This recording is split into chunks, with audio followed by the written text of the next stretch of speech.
बिस्मिल्लाहिर्रहमानिर्रहीम। लाखों करोड़ों दरूद मोहम्मद मुस्तफ़ा सल्लल्लाहु अलैहि वसल्लम, उनकी आल पर, औलाद पर, उनकी उम्मत पर। आज जैसा कि आपको पता है कि बड़ी ही इम्पॉर्टेंट केस की यहाँ हेयरिंग हुई है और उसमें जो हुकूमती लहतुलाल हैं वो आपके सामने नज़र आ रहे हैं। उसके साथ साथ दूसरी तरफ जो इस तरीके से दहशतगर्दी है वो भी आपको सामने नज़र आ रही है। जो दहशतगर्दी के मामलात इस टाइम बने हुए हैं जिससे पूरा पाकिस्तान नबर्द अज़मा है, वो भी आपको समझ आ रही है। दहशतगर्दों का मतलब खौफ व हरास फैलाना होता है। इस कौम की अफवाज ने पहले भी बड़ी बहादुरी से दहशतगर्दी के ख़िलाफ़ जंग लड़ी है। इंशाअल्लाह अभी भी अगर कोई जंग हम पे मुसल्लत की जाएगी तो उसको लड़ा जाएगा।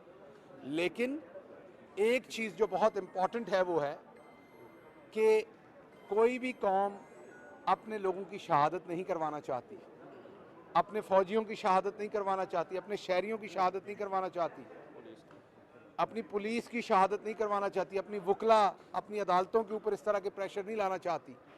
इसलिए ये जहन में रखा जाए कि इमरान खान की जो इंगेजमेंट की पॉलिसी है कि बातचीत हो, तमाम फैक्टर्स के साथ बात करके इस मसले को आगे बढ़ाया जाए, पूरी कौम को एक पेज पे लाया जाए, उस पॉलिसी से आपने देखा दहशतगर्दी के खिलाफ अल्लाह का शुक्र है बहुत अच्छे रिजल्ट्स आए। अभी भी ज़रूरत है कि जो इमरान खान की पॉलिसी है उसको संजीदगी से लिया जाए और उसको लेने के लिए संजीदगी से फैसला यहाँ पर होना है। जो आइन की वायलेशन की जा रही है, इलेक्शन ना करवा, ये बहुत ज़रूरी है कि फौरी इलेक्शन करवाए जाएं। फौरी इलेक्शन इसलिए ज़रूरी हैं कि जब इलेक्शन होगा तो अवाम ये मुतय्यन करेगी आने वाला रास्ता कि इकॉनमी के हालात हों या दहशतगर्दी के हालात हों, उनसे निपटने के लिए उन्हें किस लीडर की स्ट्रेटजी बेहतर लगती है। हर पार्टी अपना मंशूर सामने रखेगी, अवाम उस मंशूर में से पिक करेगी और अवाम वोट करेगी कि मुझे इस लीडर का मंशूर, इस पार्टी का मंशूर बेहतर लगता है, तो हमने इस पार्टी को वोट करना है। जब वो उसे वोट करेंगे, वो पार्टी आएगी तो वो अपने मंशूर के मुताबिक इस मामले को हल करेगी। जब वो मुश्किल या आसान फैसले लेगी तो पीछे वोटर सारा खड़ा होगा, अवाम की ताईद उन्हें हासिल होगी, वो तगड़े होंगे। अब तो हुकूमत इस तरीके की है, जिसने किसी को टेलीविजन पर गाली दी उसको पंजाब के अंदर निगरान वजीर का दर्जा दे दिया, जिसको अपने घर वालों को नहीं पता कि उसका कमरा घर में कहाँ है उसको वजीर दे दिया, जिसको मांगने पे कोई साइकिल नहीं देगा उसको वजीर बना दिया।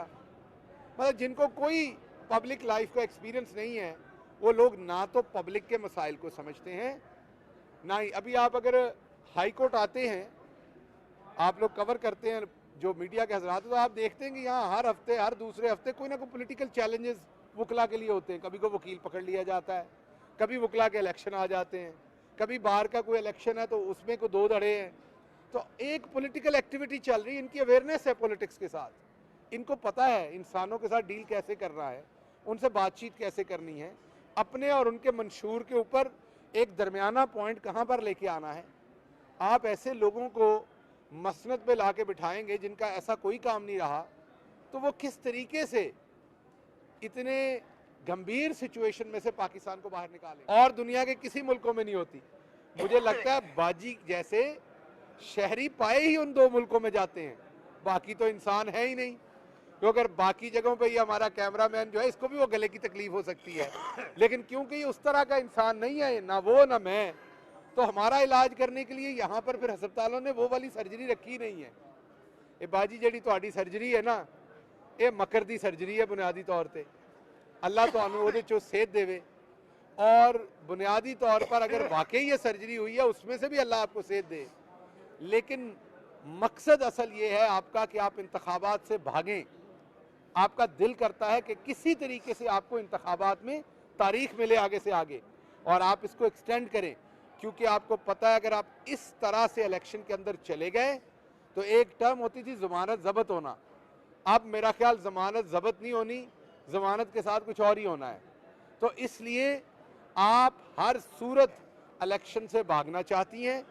आप आई थी हमारी पॉलिटिकल पार्टी तोड़ने, हमारी तो आप बहन हैं, हमारे लिए काबिल एहतराम हैं। आपके जैसे ही पाँव पड़े पाकिस्तान में, बेचारे शाहिद खाकान अब्बासी साहब जिन्होंने एक असूली मौक़िफ़ लिया है, उन्होंने इस्तीफ़ा दे दिया। आप मिफ्ता इस्माइल साहब जो है वो इस्तीफ़ा देने के दर पे हैं। हैदर साहब मैंने आपको बताया पीटीआई ज्वाइन कर चुके हैं। आपके बेशतर और एमपीए एमएनएस जो हैं वो आना चाहते हैं पीटीआई में, लेकिन यहाँ पर भी मसला ये है कि हमारे तो पहले बहुत सारे लोग हैं जो आपस में टिकटों पे लड़ रहे हैं, तो हमारे पास जगह नहीं है उस जगह पे एडजस्ट करने की। तो बाजी आप पार्टी तोड़ने आई थी, लेकिन आपने आवाम से झूठ बोला है। आप बिल्कुल पॉलिटिकल पार्टी तोड़ने आई थी, लेकिन उस पॉलिटिकल पार्टी का नाम पीटीआई नहीं है जिसको आप तोड़ने आई थी, उसका नाम पीएमएल-एन है जिसको आप तोड़ने आई थी। और मैं आपको मुबारकबाद देता हूं कि हमेशा की तरह आपने बड़े शानदार तरीके से पॉलिटिकल पार्टी को रेलेवेंट नहीं है। मैं कह दूं इत्मीद है, मैं कह दूं नहीं है, तो क्या इलेक्शन आगे पीछे हो जाएगा? मैंने आपको कहा कि आइन ये कहता है, तो आप एक गलत साइड पे जा रहे हैं, ये नहीं देख रहे जो बड़ा मसला है। बड़ा मसला इस टाइम आइन है। अगर तो आइन में गुंजाइश है, फॉर एग्जाम्पल मुझे किसी पे एतमाद है, नहीं है, मुझे आइन में, यहाँ पर अगर अदालत आलिया में मेरा केस है, मुझे बेंच पे एतराज़ है, बेंच ने फैसला करना है कि मेरे एतराज़ को मानते हैं कि नहीं मानते। अगर बेंच फैसला करते हैं कि नहीं सुनना है हमने, तो मेरे पास क्या कोई चॉइस है उसके बाद? नहीं है, मुझे अपना मुकदमा सुनाना है। इसी तरीके से आइन में ये का इलेक्शन होना है। आप, क्योंकि आपका इस टाइम शरारत करने का दिल है कि मैं इलेक्शन कमीशन के खिलाफ कोई बात करूं, चीफ इलेक्शन कमीशन के, और आप बजाय इलेक्शन 90 दिन में कराने के आप वो सारी बात उठा के चीफ इलेक्शन कमीशन की तरफ ले जाएं, तो ये शरारतबाजी ना किया करें।